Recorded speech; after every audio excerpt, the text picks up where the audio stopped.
vamos a abrir la Biblia, Juan capítulo 4. Tenemos 3 versículos que esperamos desarrollar y ya a partir de la semana que viene estaremos entrando en el diálogo con la samaritana. ¿Okay? Así que estamos acabando este puente entre el diálogo con Nicodemo y luego el diálogo con la samaritana.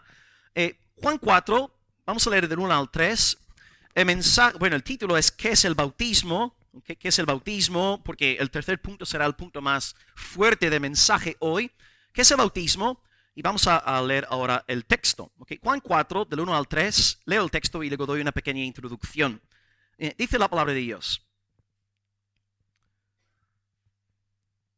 Cuando pues el Señor entendió que los fariseos habían oído decir, Jesús hace y bautiza más discípulos que Juan el Bautista, aunque Jesús no bautizaba sino sus discípulos, salió Jesús de Judea y se fue otra vez a Galilea. Okay, repito el texto.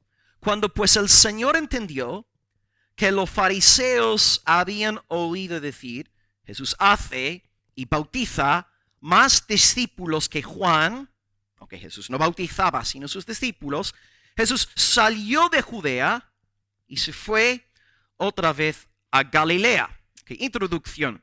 Como dije la semana pasada, estamos aquí en un puente, en una especie de conexión entre dos grandes relatos, bueno, concretamente 2 diálogos. El diálogo con Nicodemo, capítulo 3 en Judea, y luego capítulo 4, lo que veremos a partir de la semana que viene, el diálogo con la samaritana en Samaria. Entonces estamos aquí en una especie de puente. Sé que sabéis esto, pero lo digo de nuevo para que estemos todos al tanto. Israel en el primer siglo estaba dividido en 3 bloques. En el norte tenemos el territorio de Galilea, donde Cristo fue criado, Nazaret, ¿no? De Galilea. En el centro tenemos una zona llamada Samaria, que vamos a estar estudiando a partir de la semana que viene. Y luego en el sur, el territorio más importante, con Jerusalén como capital, tenemos la zona llamada Judea. Así que Israel está dividido en 3 partes aquí en el texto, ¿verdad? Galilea, Samaria y Judea. Jesús está en Judea charlando con Nicodemo y Juan nos está explicando cómo se da la charla con la samaritana. Porque Jesús salió de Judea, quería ir hacia el norte y desde luego, para ir al norte, tenía que atravesar la zona en el centro llamada Samaria. Ahora, hay que también recalcar, esto lo voy a enfatizar en las siguientes semanas, pero algunos judíos, como ellos no querían contaminarse con los samaritanos, en vez de viajar desde el sur hasta el norte, lo que hacían ellos era pasar por el otro lado del río Jordán y subir por un territorio llamado Perea al otro lado del río Jordán y luego entraban en Galilea. O sea, ellos no querían entrar en contacto con los samaritanos porque los consideraban una raza maldita. Así que Jesús, sin embargo, sí decide pasar por Samaria. Pero luego la semana que viene hablaré concretamente sobre la visita a Samaria. Tengo hoy entonces 3 puntos después de esta introducción, contextual, introducción geográfica. Los 3 puntos no están divididos como versículos, ¿vale? Porque en los puntos voy a estar entremezclando el contenido de diferentes versículos. Así que he resumido la esencia de nuestro texto en 3 grandes preguntas. Las primeras 2 serán más breves y luego la tercera es donde vamos a dedicar más tiempo hoy. Okay. Pregunta número 1, segundo texto. ¿Quién es Jesús? ¿Quién es Jesús? Pregunta número 2 hoy. ¿Por qué se fue de Judea? Voy a daros una razón principal y luego daré un par de razones menores que también podrían tener algo que ver con esta salida del sur. Y número 3, ¿qué es el bautismo? ¿Okay? ¿Quién es Jesús? ¿Por qué Jesús se fue de Judea, donde estaba con Nicodemo? Y luego número 3, ¿qué es el bautismo? Ahí tenemos pues el bosquejo en el día de hoy. Número 1, ¿quién es Jesús? Voy a leer unas palabras del primer versículo. Juan 4:1 dice, cuando pues el Señor, palabra clave, entendió que los fariseos habían oído decir bla, bla, bla. Hasta ahí. En nuestro primer mensaje sobre el Evangelio de Juan, yo os dije que Juan comparte 3 pilares teológicos en el libro. Hay 3 temas que repite una y otra vez. Tema número 1, la identidad de Jesús, que vamos a estar ahora resaltando. Tema número 2, la relación entre fe y señales. Y tema número 3, la vida eterna. No voy a hablar ahora sobre la relación entre fe y señales, ni tampoco sobre la vida eterna. Voy a enfocarme en la identidad de Jesús. Y esta identidad es el eje de todo el Evangelio de Juan y, si vamos a ser sinceros, es el eje de todos los evangelios. Mateo, Marcos, Lucas están respondiendo a la pregunta, ¿quién es Jesús Nazareno? En la declaración de propósito de Juan, en Juan 20, versículo 30 al 31, Juan nos dice, en términos abiertos, he escrito estas cosas para que creáis que Jesús es el Cristo, el Hijo de Dios, y para que creyendo tengáis vida en su nombre. Juan entonces escribe la carta con un propósito, testificar de la deidad de Jesucristo, testificar de que Él es el Hijo eterno de Dios. Y de nuevo, yo sé que hasta estas alturas hemos estudiado muchos pasajes de Juan que resaltan esta verdad, pero hago una breve recapitulación de las primeras 3 escenas del Evangelio de Juan para que veáis cómo Juan en cada ocasión subraya la deidad de Jesús. Pero antes de hablar sobre la primera escena del Evangelio, aludo al prólogo, a la introducción de Juan. Juan 1, del 1 al 18. En el prólogo, aún antes de llegar a la primera escena, Juan nos dice expresamente, en el principio era el verbo era con Dios y el verbo era Dios. En el prólogo, Juan te dice, Jesús es Dios.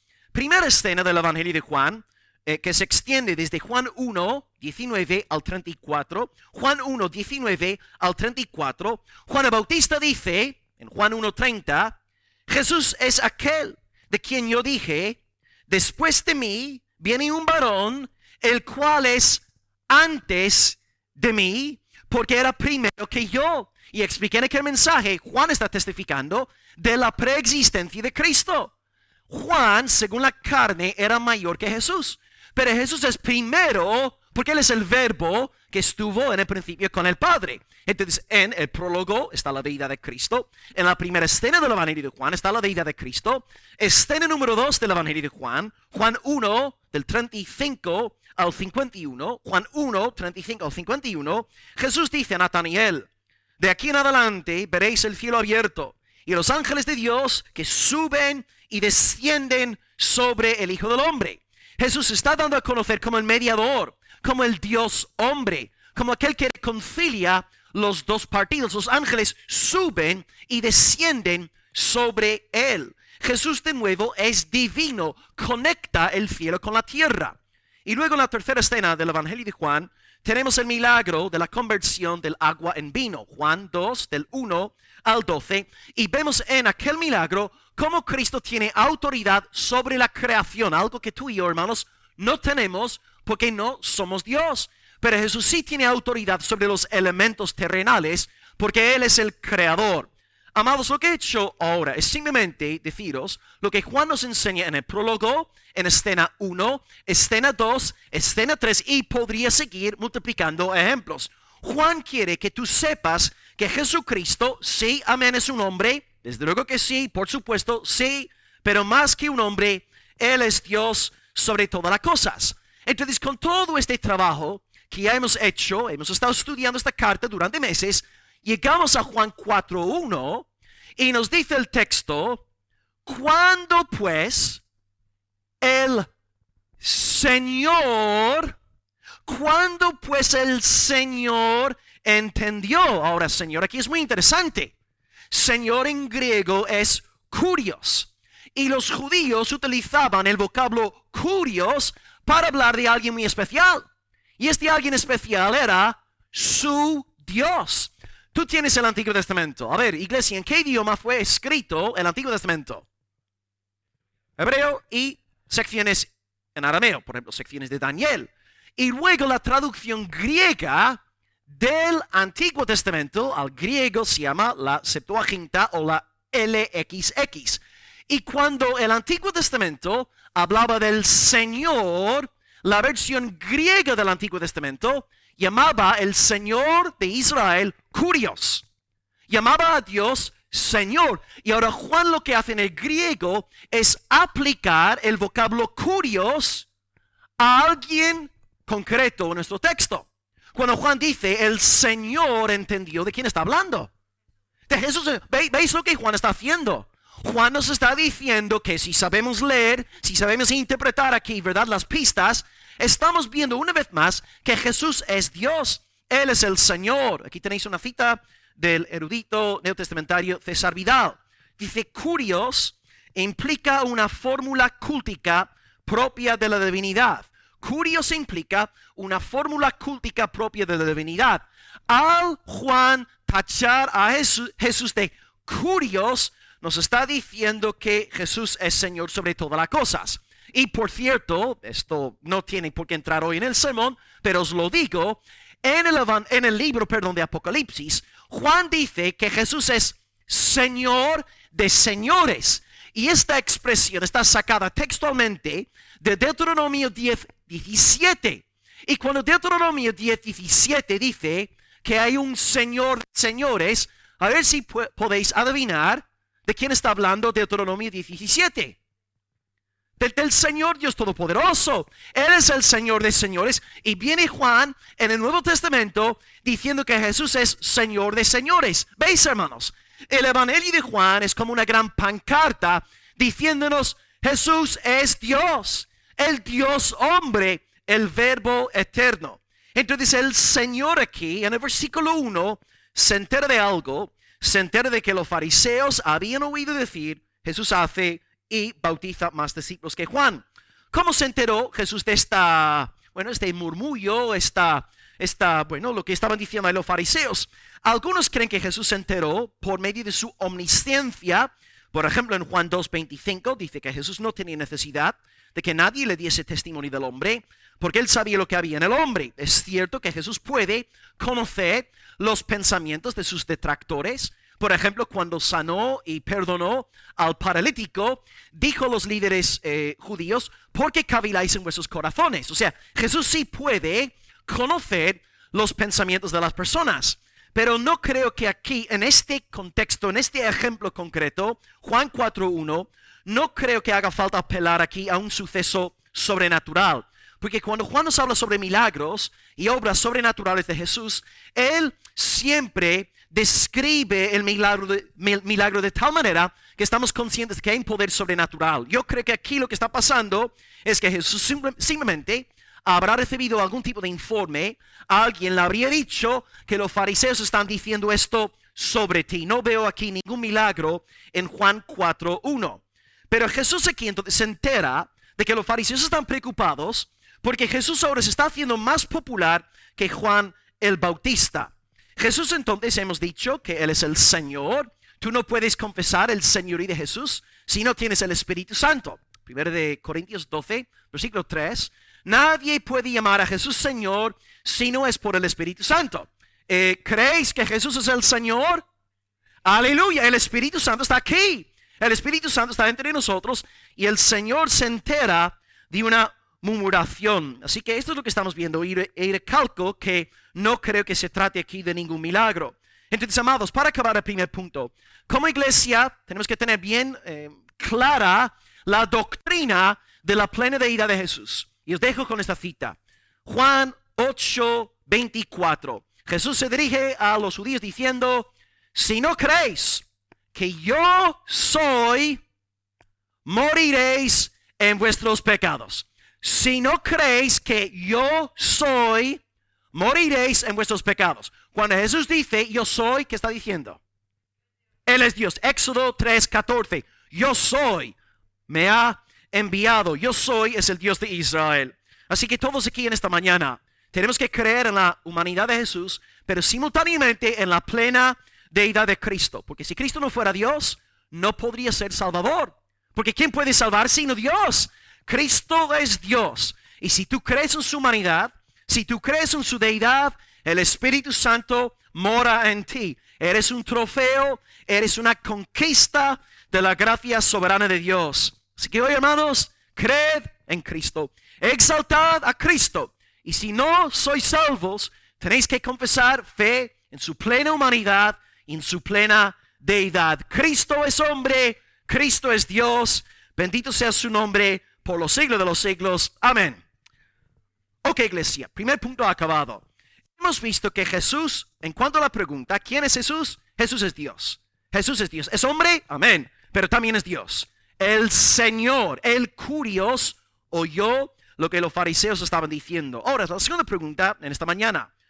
¿Por qué Jesús se va de Judea? Yo voy a dar una razón según el texto y luego agregaré dos posibles causas más. Número 2, ¿por qué Jesús se fue de Judea? Vamos a volver a leer versículos 1 y 3. Cuando pues el Curios entendió que los fariseos habían oído decir, Jesús hace y bautiza más discípulos que Juan, versículo 3, salió de Judea y se fue otra vez a Galilea. La semana que viene estaremos predicando sobre la mujer samaritana, la visita a Samaria, y aquí tenemos la explicación. Porque Jesús se encontraba en Samaria, porque salió de Judea, salió hacia el norte. Ahora, ¿por qué? Esta es la pregunta que ahora quisiera contestar. Pues Jesús entonces sale al enterarse de que los fariseos están murmurando. Están hablando mal de él. Ya hemos visto en otro pasaje de Juan que los fariseos estaban algo enfadados al ver el éxito de Jesús, porque Juan, ya sabéis, estaba bautizando por la zona de Jordán, tenían multitudes que le seguían, y luego viene Jesús, como vimos en el capítulo 3, y muchos de los discípulos de Juan iban en pos del Señor Jesús. Así que estaban preocupados ante el éxito del Señor. Y luego, cuando Cristo es crucificado, Pilato entendió que los fariseos habían entregado a Jesús a las autoridades romanas por envidia. Dice Marcos 15, versículo 10, ¿no? Pilato se dio cuenta de que los principales sacerdotes y los judíos habían entregado a Jesús a los romanos por envidia. ¿Veis entonces, hermanos, la reacción ante el éxito ministerial cuando alguien está lleno del Espíritu Santo y alguien está lleno del demonio? Porque cuando una persona como Juan Bautista está llena del Espíritu Santo y ve el éxito de Jesús, que dice, es necesario que Él crezca y que yo mengüe. Si yo como pastor veo a otro pastor en España, con una iglesia que está creciendo más que la nuestra, más discípulos, más bautismos, si yo reacciono con envidia y amargura, es una señal de que estoy andando en la carne. Lo que yo tengo que hacer es reaccionar como Juan, gozándome de que el evangelio de Dios se esté extendiendo por este país necesitado de España. No debemos, hermanos, coger celos ni envidia a personas, digamos, más exitosas que nosotros numéricamente hablando. Incluso podemos ver a personas en otros países, salen a evangelizar y 5 personas se convierten. Y nosotros tiramos 5 años evangelizando y nadie se convierte. En vez de nosotros ponernos celosos, debemos más bien gloriarnos en el Señor. Aleluya, la obra es tuya, Padre, y yo tengo que serte fiel. Pero los fariseos, cuando ven el éxito de Jesús, no se ponen contentos. Están llenos de rabia, se ponen furiosos, no soportan que Jesús tenga más éxito que ellos. Claro, ¿qué pasa? En el ejemplo de Juan, en el caso de Juan, hubo un factor genético a favor de Juan el Bautista. Porque claro, los fariseos sabían que Juan, si os acordáis, ¿de quién era hijo Juan? Zacarías. ¿De qué tribu era Zacarías? Era levita, porque estaba sirviendo en el sacerdocio. Juan, ante, claro, la opinión de los fariseos, al menos Juan tenía a su favor que era de sangre levita. Pero Jesús ahora viene bautizando a través de sus discípulos. ¿Y de cuál tribu era Jesús? Judá. No era de la tribu sacerdotal. O sea, podían soportar hasta cierto punto a Juan por razones judías, ¿no? Él es un levita, vale, ya está. Pero ahora viene un hombre de Judea, aunque ellos decían que era de Galilea, un tipo de, ¿verdad? Un tipo de burla, y no soportaban que Jesús estuviera bautizando a gente para arrepentimiento. Jesús estaba muy consciente, ¿no?, de que la gente no le aguantaba, sobre todo los fariseos. Y dice Juan 7:1 que Jesús andaba en Galilea, no quería andar en Judea porque los judíos procuraban matarle. ¿Por qué quería matar a Jesús? Por su éxito, por los números, porque la gente le seguía. Eso es lo que pasa hoy día, ¿no? Dios empieza a levantar un varón de Dios como Sujel Michelin, como Paul Washer, y de repente, ¿no? Las cosas que dicen sobre estos hombres. ¿Por qué? Porque sus enemigos están repletos de envidia, de celo, en vez de gozarse al ver lo que Dios está haciendo a través de MacArthur y a través de Piper y Barceló. En vez de gozarse, condenan, amenazan y hablan mal. Pero Jesús entonces, al enterarse de la envidia, de la murmuración, decide apartarse. Se va del sur. Jesús no entra en el sur porque procuraba matarle. Y esto nos enseña que Jesús no tenía el síndrome de mártir. Jesús no tenía el síndrome de mártir que caracteriza a algunos creyentes inmaduros. Yo pongo una ilustración de mi propia vida. Recién convertido, con mis 17 años, surgió a partir de la iglesia metodista al lado de mi casa la posibilidad de ir a Laos, un país comunista, budista, ¿verdad?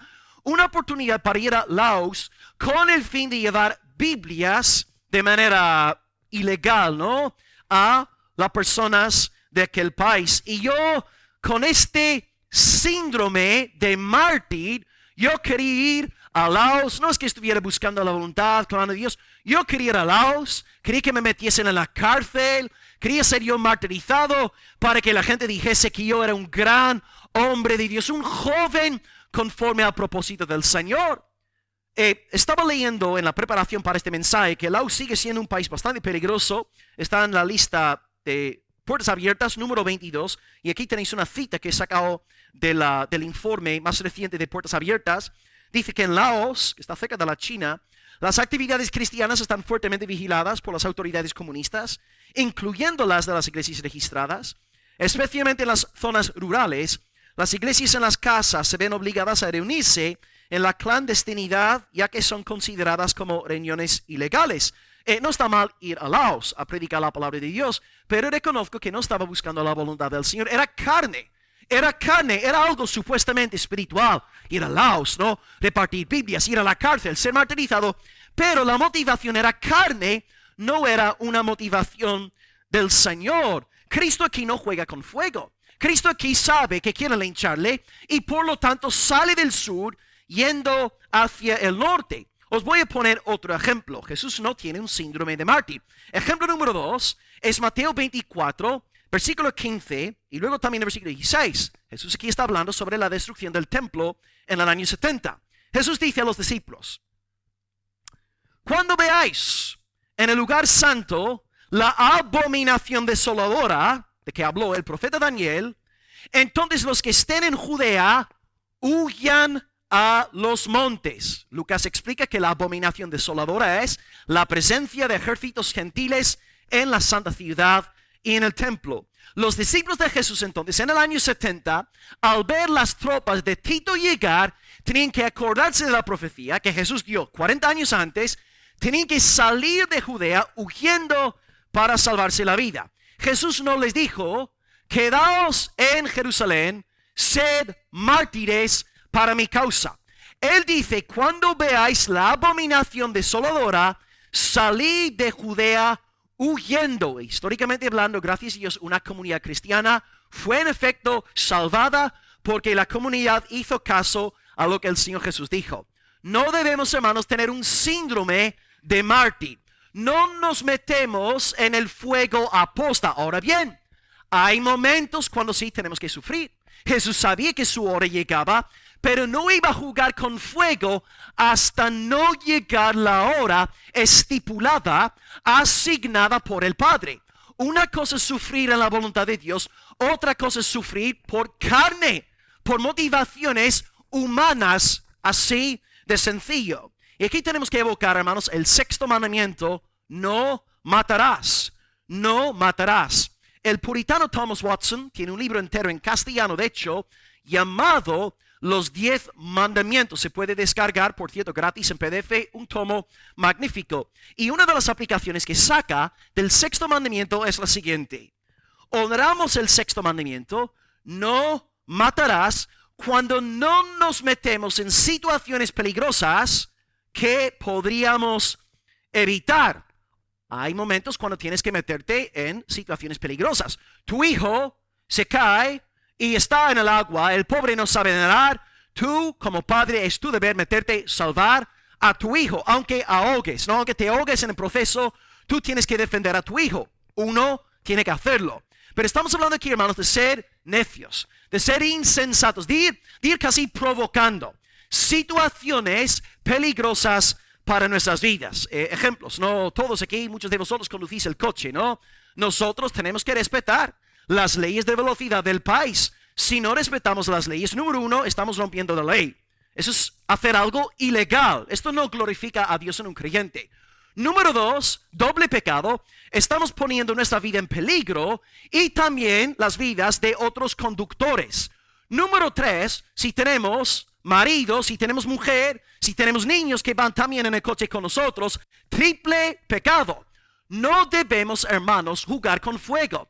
No debemos desobedecer el espíritu del sexto mandamiento. Otro ejemplo aquí en la iglesia. El doctor te receta pastillas, te receta medicamento y tú en vez de hacer caso al doctor pasas olímpicamente de lo que te dice el doctor y luego ¿qué pasa? Sufres las consecuencias. Luego hay secuelas e incluso uno puede llegar a perderse la vida.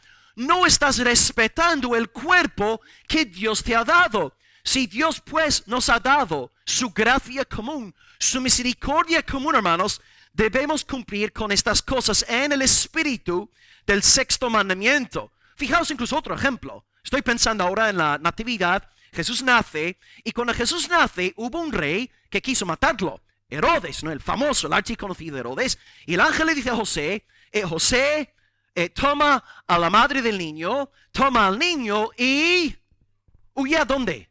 A Egipto. Claro, uno podría pensar, bueno, vamos a ver, es el Hijo de Dios. Aquí tenemos Dios encarnado. La segunda persona de la Trinidad. ¿Qué podrá hacer Herodes contra Jesús?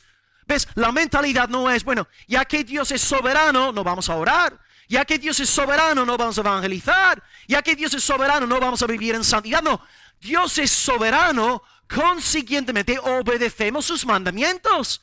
Dios es soberano, amén. Pero cuando Dios te dice, huye a Egipto, tienes que huir a Egipto. No tengas un síndrome de mártir. No te pongas en situaciones peligrosas sin ser dirigido por el Señor Dios Todopoderoso. Así que la primera razón por la cual Cristo se va, según el texto, se alejó de los fariseos.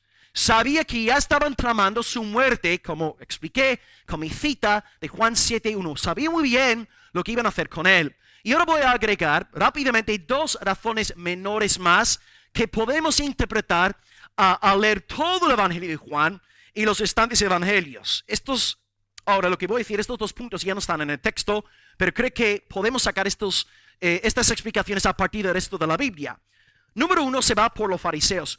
Número dos, se va porque tiene que predicar el Evangelio en todo Israel.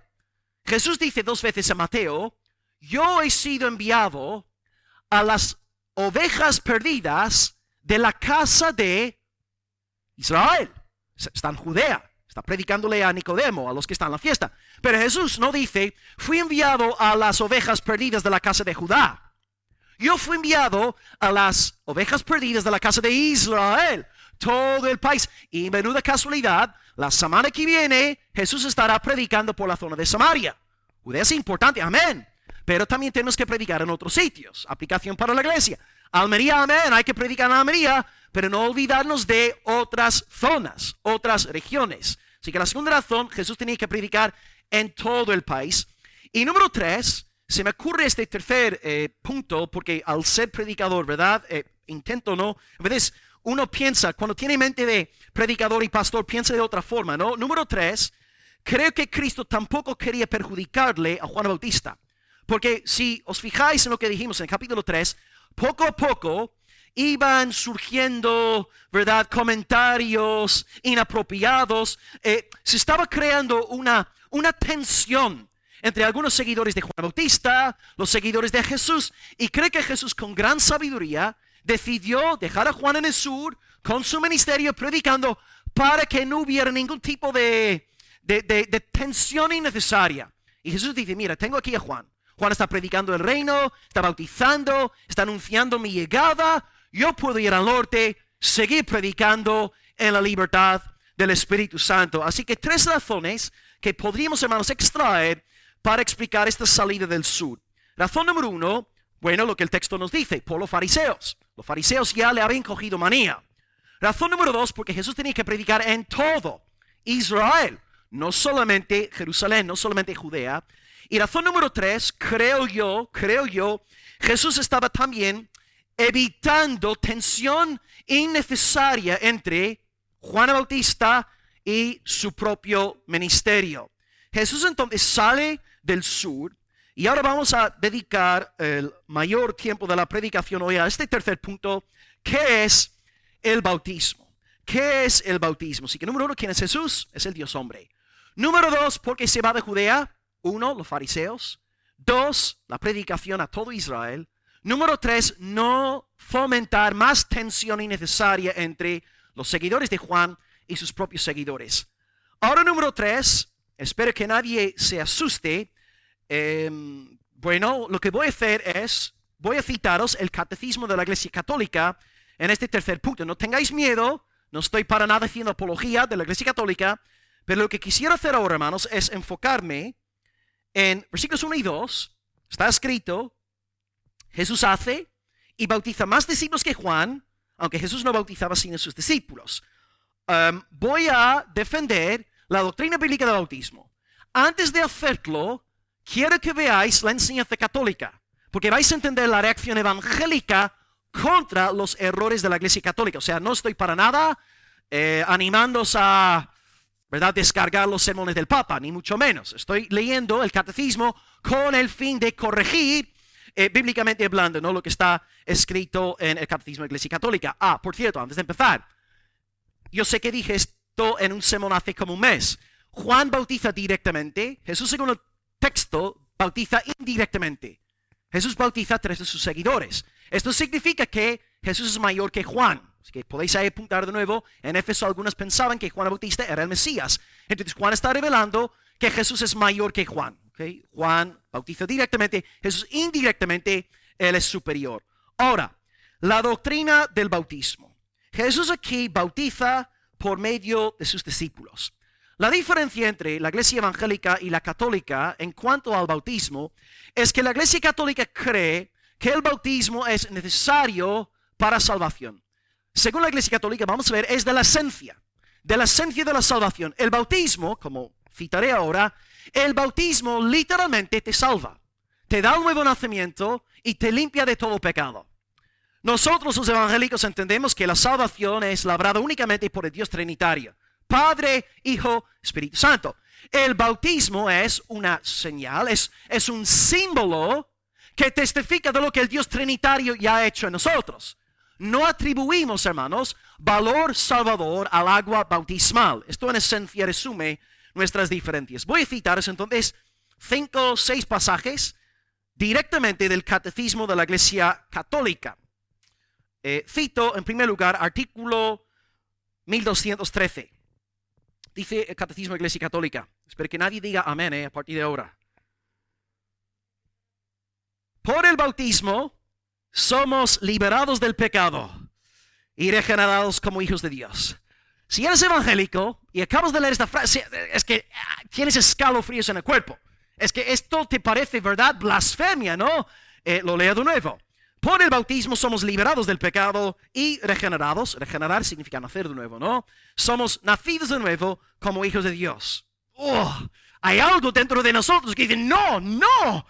Voy a explicar el por qué.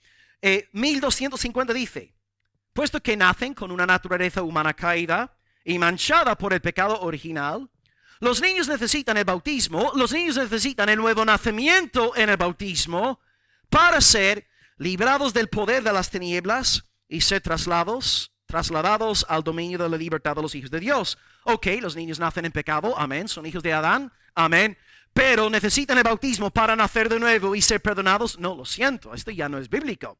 Cita número 3, 1257. Dios ha vinculado la salvación al sacramento del bautismo. Y vamos a ver que el bautismo literalmente, según la Iglesia Católica, nos salva, nos regenera, nos perdona el pecado. En 1262, los dos efectos principales del bautismo son la purificación de los pecados y el nuevo nacimiento en el Espíritu Santo. Siguiente cita, penúltima. 1266. La Santísima Trinidad da al bautizado la gracia santificante, la gracia de la justificación. Es decir, la Iglesia Católica sigue enseñando que la justificación es por el bautismo. No es por la fe, la justificación es por el bautismo. Un bebé bautizado es un bebé justificado delante de Dios. Y la última cita, 1267. El bautismo constituye el nacimiento a la vida nueva en Cristo. Según la voluntad del Señor, el bautismo es necesario para la salvación. Tenemos aquí, hermanos, como evangélicos, protestantes, 4 gordos problemas con lo que la Iglesia Católica enseña hasta el día de hoy. 4 problemas. Problema número 1, la relación bautismo y perdón. Número 2, la relación bautismo-regeneración. Número 3, la relación bautismo-justificación. Y número 4, la relación bautismo-salvación. Okay, 4 problemas que espero ahora solucionar, resolver rápidamente. 1, bautismo y perdón. 2, bautismo y regeneración. 3, bautismo y justificación. 4, bautismo y salvación. En primer lugar, bautismo y perdón. A diferencia de la Iglesia Católica, los evangélicos decimos que el bautismo no perdona a nadie. Las aguas del bautismo no pueden perdonar, porque según el Nuevo Testamento, amados, hay una sola sustancia que puede quitarnos el pecado, y dicha sustancia no es el agua bautismal. La sustancia que nos perdona de todo pecado se llama... ¡Aleluya! Estamos en una iglesia evangélica, bien instruida en la palabra de Dios. Así que no, hermanos, el bautismo no perdona los pecados. La sangre de Jesucristo perdona los pecados. No hay otra sustancia que nos pueda perdonar. Número 2, relación, bautismo, regeneración. Bautismo, nuevo nacimiento. A diferencia del Vaticano, nosotros enseñamos que las aguas de bautismo no nos hacen nacer de nuevo. Aprendemos de la palabra de Dios que el único agente que puede hacernos nacer de nuevo es el Señor Dios Todopoderoso. Os cito Juan 1:13. Los hijos de Dios no son engendrados de sangre, ni de voluntad de carne, ni de voluntad de hombre, ni de agua, ni de bautismo, sino que son nacidos según la voluntad de Dios. La regeneración emana únicamente de Dios a través de su espíritu. Su espíritu entra en ti, te da nuevo nacimiento, te resucita. No es el agua del bautismo. Así que número 1, el perdón es por la sangre de Cristo. Número 2, la regeneración es por el poder del Espíritu Santo, no por el agua. Número 3, tercera diferencia, la justificación. Alguien no sé si fue Doris, otro hermano, muchos de vosotros, ¿no? Me escribís entre semana. Alguien me envió un texto esta semana, creo que fue Doris. Romanos 5:1, justificación, dice, justificados pues por la fe, tenemos paz para con Dios por medio de nuestro Señor Jesucristo. No dice, justificados pues por el bautismo, tenemos paz para con Dios. No, hermanos. Justificados pues por la fe. ¿Cómo puede un pecador ser justificado? A través de la fe. Sola fide. Lo que predicamos en la Reforma, ¿verdad? Solamente la fe. Tú tienes fe en Jesucristo. Eres justo. Eres justificado. No puedes ser condenado. No depende del agua bautismal. Y diferencia número 4. La salvación, el tema de la salvación. La salvación no está en este poder místico del agua sacramental. No, la salvación está únicamente en el Señor. El bautismo testifica de lo que Dios ya ha hecho en nosotros. Puedo citaros Jonás 2, versículo 8. La salvación es del Señor, no es del bautismo, no es del agua. La salvación es del Señor. Claro, ¿qué pasa? Cuando yo digo lo que acabo de decir, invariablemente, si alguien en la iglesia que cree en Cristo, pero no quiere bautizarse, siempre cita el ejemplo del ladrón a la cruz. pastor, estás diciendo que tengo que bautizarme, pero no es necesario para salvación, porque claro, el ladrón en la cruz no se bautizó y sin embargo fue al reino de los cielos. Vamos a ver, esta lógica para mí tendría validez si tú estuvieras hablándome desde un crucifijo. Si tú estuvieras, querido hermano no bautizado, en una cruz romana a punto de perecer y respirar por última vez y tú me dijeras, no puedo bautizarme, ok, aceptaría la lógica.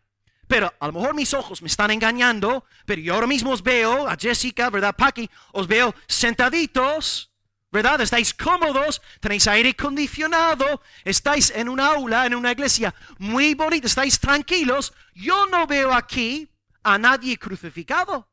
Entonces, queridos hermanos, esta lógica no podemos usarla. La gente lo que hace es torcer la palabra para justificar su desobediencia. Es verdad que el bautismo no te salva, pero no bautizarte es un acto de desobediencia al Señor. Dios te dice, no forniques. Dios te dice, no robes. Dios te dice un montón de cosas. Y si Cristo te dice, bautízate, pues te bautizas. No inventes pretextos. No inventes excusas. Bautízate en obediencia al Señor. Ok, amados, no somos una iglesia católica. Y ahora voy a exponer positivamente qué es el bautismo. Voy a citaros un texto de la Confesión de Londres. Confesión de Londres, 1689. Sé que en la iglesia muchos conocéis la Confesión de Westminster. La Confesión de Londres es idéntica a la Confesión de Westminster, pero en la cuestión del bautismo, la Confesión de Londres defiende el bautismo de creyentes. No cree en el bautismo de los niños. La Confesión de Westminster cree en el bautismo de los niños. Ya que estamos con el tema, por cierto, aprovecho para deciros que cuando los protestantes bautizan a los niños, reformados, luteranos, presbiterianos, anglicanos, etc., ellos no lo hacen con el entendimiento católico. La Iglesia Católica bautiza al niño creyendo que el niño está naciendo de nuevo, que el niño está siendo perdonado, ¿no?, de todo su pecado. Cuando lo hace un protestante, no estoy para nada defendiendo lo que hacen, porque voy a criticar esta idea ahora, ¿no? Pero cuando el protestante bautiza a un niño, lo hace para simbolizar la entrada del niño en el pueblo del pacto. Así que los protestantes no bautizan a los niños creyendo en la salvación por bautismo. Es importante también decir esto para que no nos confundamos. Ok, ¿qué es el bautismo? Voy a leeros 4 textos de la Confesión de Londres. Primer punto. Capítulo 29, 1, el significado espiritual del bautismo. Leo aquí, creo que está, excelente, está aquí. El bautismo es una ordenanza, un mandato del Nuevo Testamento instituido por Jesucristo. Ya está, ahí está la razón suficiente como para bautizarte. Jesús te lo dice, hazlo. Con el fin de ser para el bautizado una señal, un símbolo, ¿no?, de su comunión con Cristo en su muerte y en su resurrección, de estar injerto en Él, de la remisión de pecados y de su entrega a Dios por medio de Jesucristo para vivir en novedad de vida. Ok, palabra clave, señal. Palabra clave, símbolo. El bautismo es un símbolo. El bautismo no efectúa la salvación. Es como el ejemplo que he puesto en varias ocasiones, mi anillo de boda. Mi anillo de boda está aquí en mi dedo, pero si yo perdiera este anillo de boda, ¿estaría sin esposa? No, pues mi matrimonio no depende de un anillo. El anillo simboliza la unión que hay entre mi amada esposa y yo. Pero el matrimonio no es el anillo. Entonces la salvación es lo que el Dios Trinitario hace en el creyente.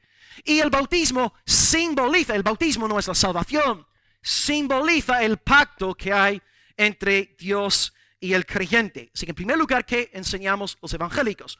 1, el bautismo es un símbolo. El bautismo es una señal. No efectúa salvación, simboliza la misma. Número 2, aquí voy a entrar en problemas en cuanto este vídeo esté subido a YouTube. El sujeto apropiado para el bautismo. Leo el 29.2 y ahora por esta razón creo en la Confesión de Londres y no en la Confesión de Westminster.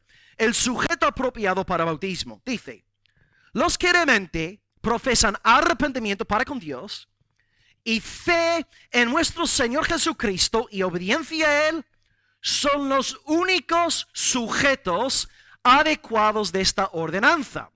¿Habéis entendido lo que está diciendo? Está negando el pai de bautismo. Está diciendo que la confesión de Westminster está equivocada.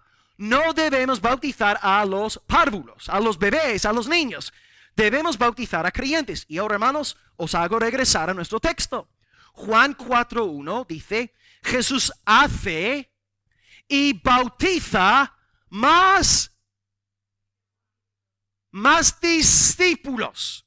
No dice Jesús hace y bautiza más niños, más bebés. Jesús hace discípulos y los bautiza. Jesús entonces, según el texto, bautiza ¿a quiénes? A los discípulos. Y hermanos, voy a citaros ahora la gran comisión. Sé que me estoy metiendo en problemas. Mateo 28:19, Jesús dice, y haced discípulos a todas las naciones, bautizándolos. ¿Quiénes son los discípulos? ¿Veis, hermanos? Y haciendo discípulos, bautizándolos en el nombre del Padre, del Hijo y del Espíritu Santo. No dice bautizándolos y a sus párvulos, bautizando a los creyentes. Por esta razón defendemos el credo bautismo. El bautismo es para creyentes, para personas que saben lo que están haciendo, gente arrepentida, gente con fe en el Señor Jesucristo.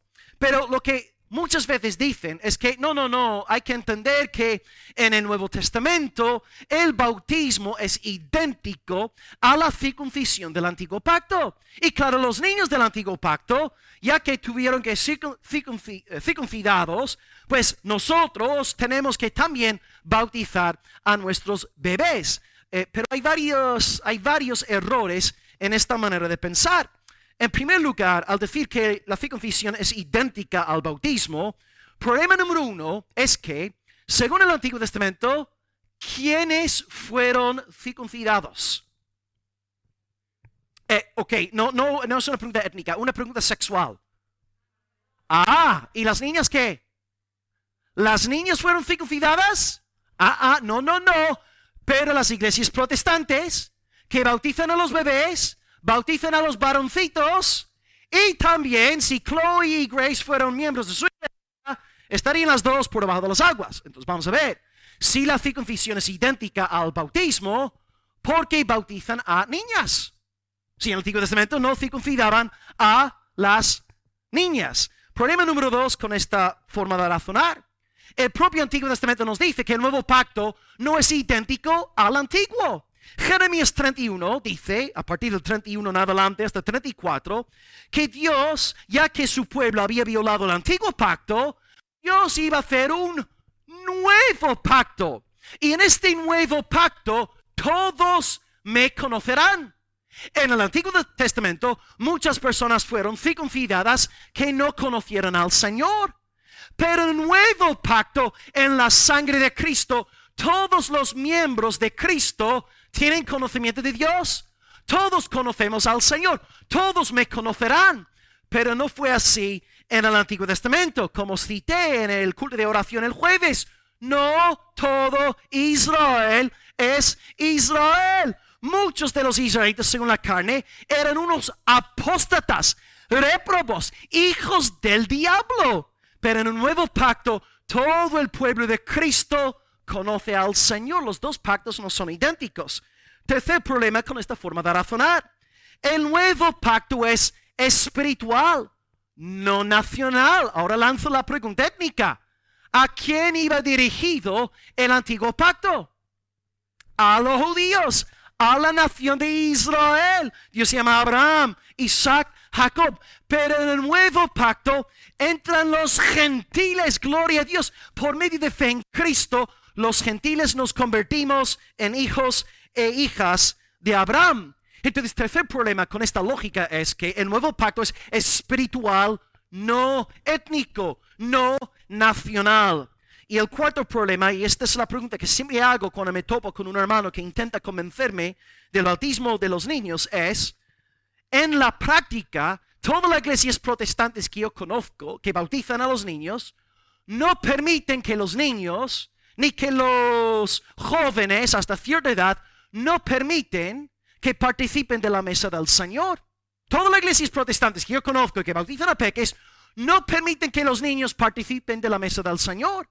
Pero yo veo ahí, y esto lo digo aquí porque he hablado con muchos hermanos en privado que son de estas tendencias. Yo digo, aquí veo una clara falta de lógica, una falta de coherencia. Porque si vosotros decís que no, el niño tiene que tener fe y arrepentimiento antes de participar de la mesa, pues digo yo, ¿y por qué no hace falta fe? ¿Por qué no hace falta arrepentimiento para pasar por las aguas del bautismo?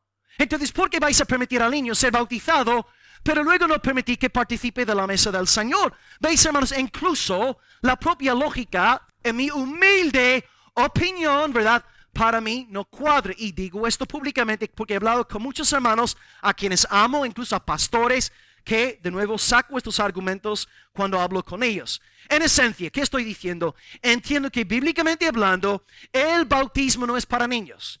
El bautismo es para creyentes. Ahora entiendo que los hermanos que bautizan a niños no lo hacen con el entendimiento católico, pero sigo considerando esta práctica errónea a la luz de la palabra de Dios. En primer lugar, el significado del bautismo, una señal, un símbolo. Pensad en el anillo de boda. Número 2, ¿quiénes son los sujetos apropiados para el bautismo?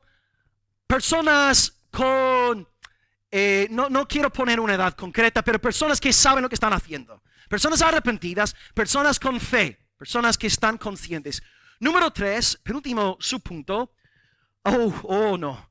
¿Cuál es el nombre en el cual hemos de ser bautizados? Madre mía, más problemas. Os hago saber, amados hermanos de Almería, está entre nosotros una iglesia unicitaria, recién abierta, no me acuerdo exactamente el nombre de la calle, ya están pescando, ¿verdad? De la iglesia de Antonio González, de la iglesia de David Rodríguez, han ido pescando, no sé si se atreverán a intentar no comeros a vosotros el coco. Es la iglesia pentecostal unicitaria y ellos son solo Jesús. Y una de las doctrinas fundamentales de lo solo Jesús, más allá de que tienes que hablar en lenguas para ser salvado, ellos dicen que el bautismo es solamente válido si tú has sido bautizado en el nombre de Jesús. Si tú fuiste, amada Carolina, bautizada en el nombre del Padre, del Hijo, del Espíritu Santo, tu bautismo es inválido. Tú tienes que ser bautizado en el nombre del Padre, en el nombre del Hijo. Y ellos ahí citan Hechos 2:38, donde Pedro exhorta a las personas a ser bautizadas en el nombre de Jesús. Bueno, ¿qué decimos ante esto? En primer lugar, son herejes. La negación de la Trinidad es una herejía nefasta. Hemos visto en las Escrituras que Dios el Padre envía a Dios Hijo en el poder del Espíritu Santo. Cristo es bautizado, está la paloma, está la voz del Padre. Cristo ora al Padre a lo largo de su ministerio. Hay una distinción de personas en la deidad. El ejemplo sería, para que veáis aquí el error, los unicitarios, los solo Jesús dicen que no, Dios es uno en esencia y uno en persona. Pensad en mí. Yo soy un esposo, yo soy un profesor y yo soy un pastor. En mi casa me comporto como marido. En el aula me comporto como profesor y cuando estoy con los hermanos me comporto como pastor. Son 3 ámbitos diferentes, pero en cada ámbito soy yo. Es la misma persona. Así razonan ellos. Ellos dicen que a veces Dios se manifiesta como Padre, en otros momentos como Hijo y en otras ocasiones como Espíritu Santo. Pero es una sola persona. Una esencia, una sola persona. Así que para empezar son herejes porque la palabra testifica ampliamente de la doctrina de la Trinidad. Pero ¿qué hacemos en cuanto a Hechos 2:38? Pedro dice que tenemos que ser bautizados en el nombre de Jesús. 1. Estudiar el contexto de Hechos capítulo 2. Hechos 2 es un capítulo trinitario. Todo el capítulo de Hechos 2, de hecho, todo el libro de Hechos y todo el libro de Lucas, pensando en lo que nos predicó Nico el otro día, ¿no? Hechos y Lucas, todos los 2 tomos de Lucas son trinitarios. Dios el Padre enviando el Espíritu para concebir al santo ser en el vientre de la Virgen. Lucas es un autor trinitario. Pedro, el apóstol Pedro, es un apóstol trinitario. Podéis estudiar sus 2 cartas para ver la doctrina de la Trinidad. Ahora, ¿por qué entonces Pedro dice que tenemos que ser bautizados en el nombre de Jesús? Porque Pedro, en el contexto de Hechos 2, en el sermón que dio en el día de Pentecostés, predica sobre Dios el Padre, predica sobre Dios el Espíritu. Os pongo un ejemplo, ¿no?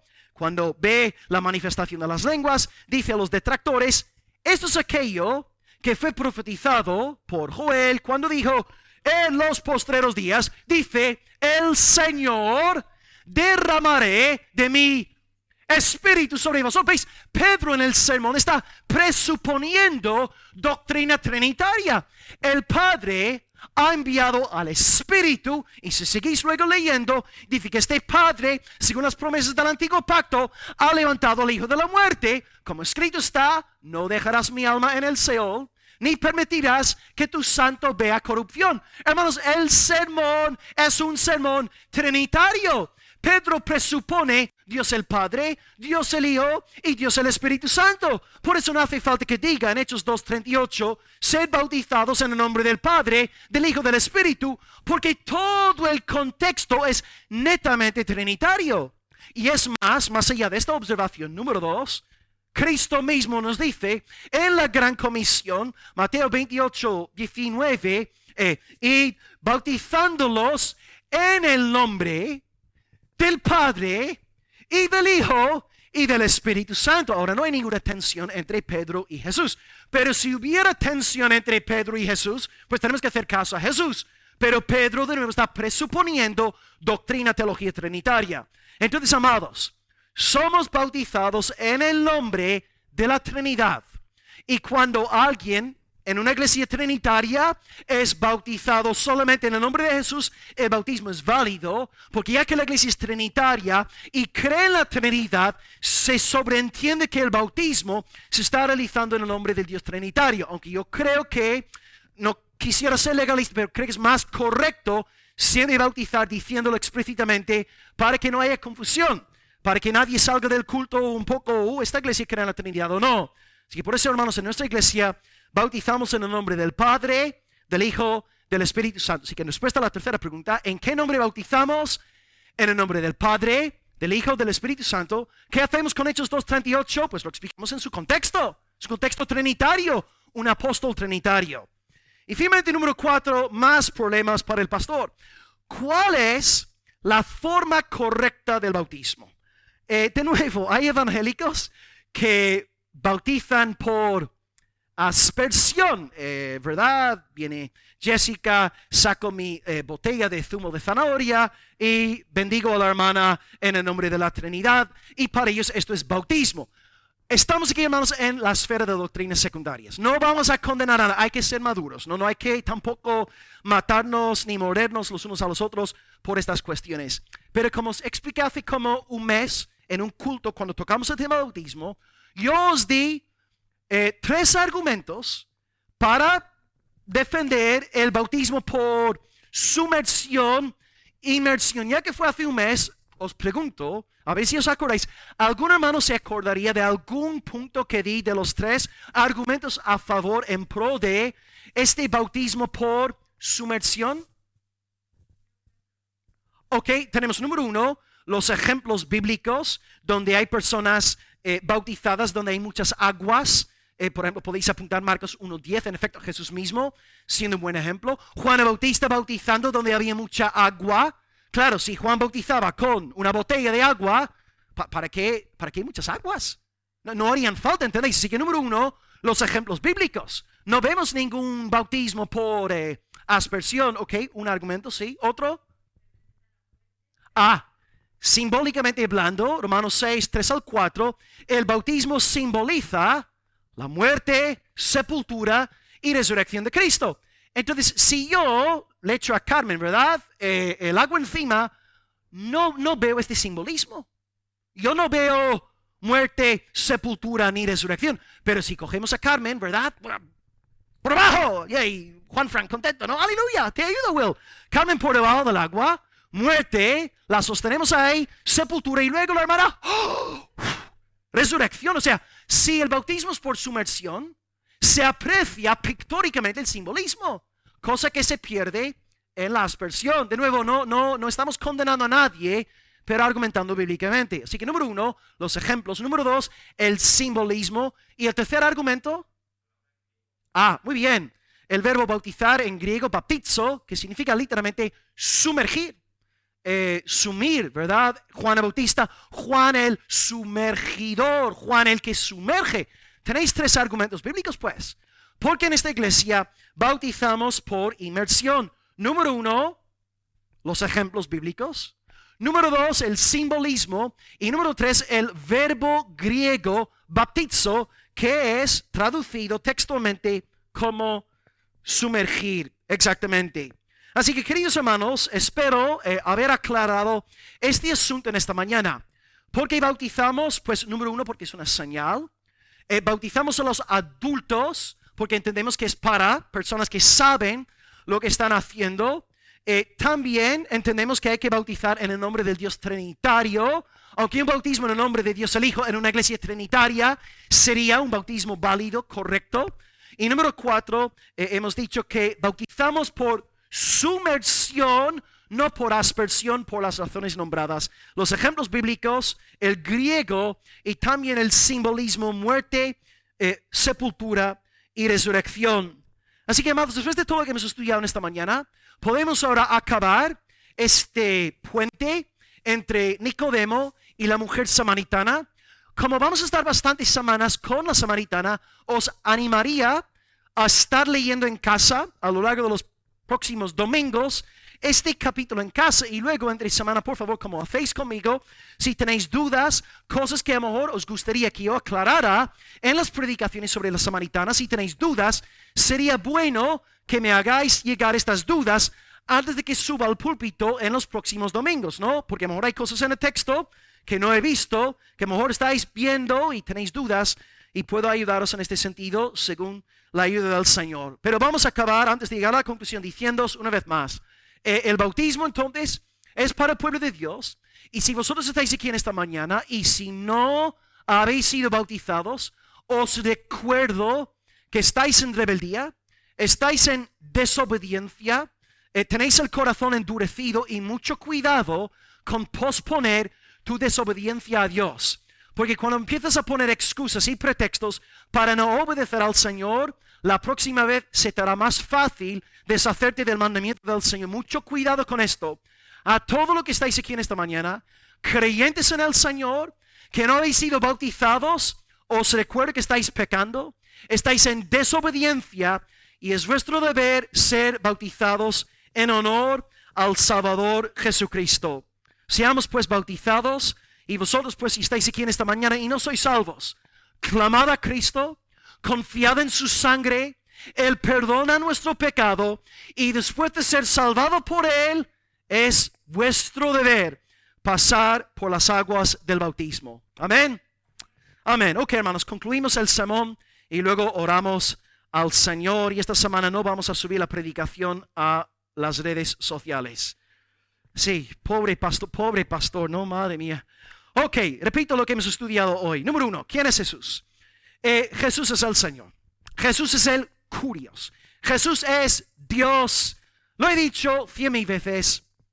Así de sencillo, el Dios hombre. Amén. Número 2, ¿por qué Jesús se fue de Judea? Nombré 3 razones. Una razón sacada del texto y luego 2 razonamientos míos que entiendo que son también bíblicos. Razón número 1, hermanos, ¿por qué se fue?